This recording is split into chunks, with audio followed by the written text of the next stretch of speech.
Another important component of maintaining a centered, balanced you is to actually pay attention to your sleep. A lot of times if we are having physical problems, stress, any kind of emotional problems, our sleep architecture actually can change. And as I've mentioned before, for me it's early morning awakening that will happen if I'm very stressed.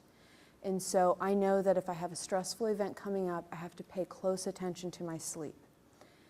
I had a former friend once tell me, "I'll sleep when I'm dead. I don't need to sleep. I'm above sleep." Nobody is above sleep. That person is no longer my friend because that's not very good information to be passing along. And we all have to get sleep.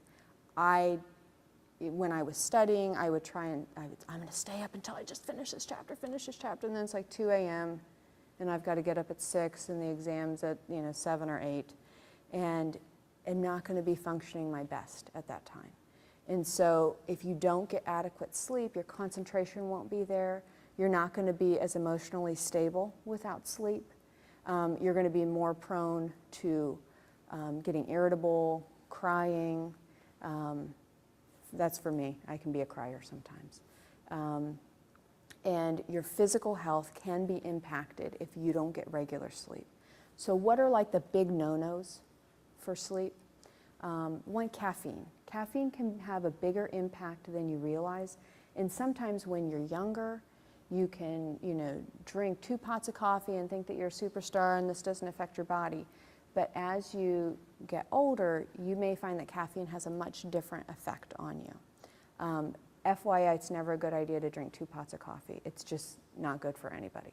And so sometimes if you are having caffeine throughout the day to stay awake, that's going to then impact your sleep and you won't get as much sleep, and then you'll be tired again the next day and just keep repeating the cycle. So it creates this vicious cycle.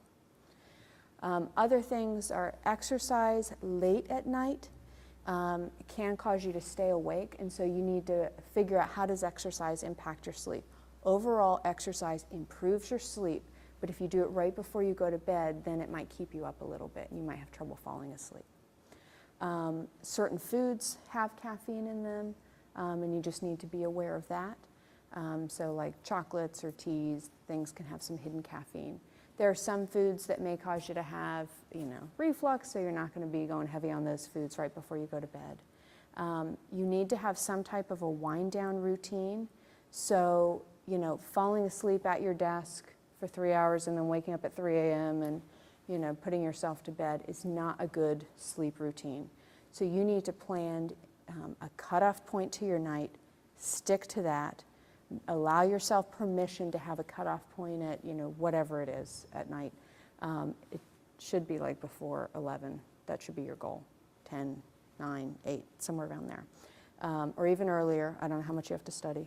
But pick a cutoff point and stick to it, and then allow yourself to have sort of a wind down routine of things that you do, and it sort of triggers your body to think, this is my bedtime, I'm starting to wind down. So some people will do like a hot bath or hot shower before they go to bed. Other people will do relaxing music. Sleeping with the TV on, not a good idea. Watching shows that are like really engaging and exciting late at night, not a good idea.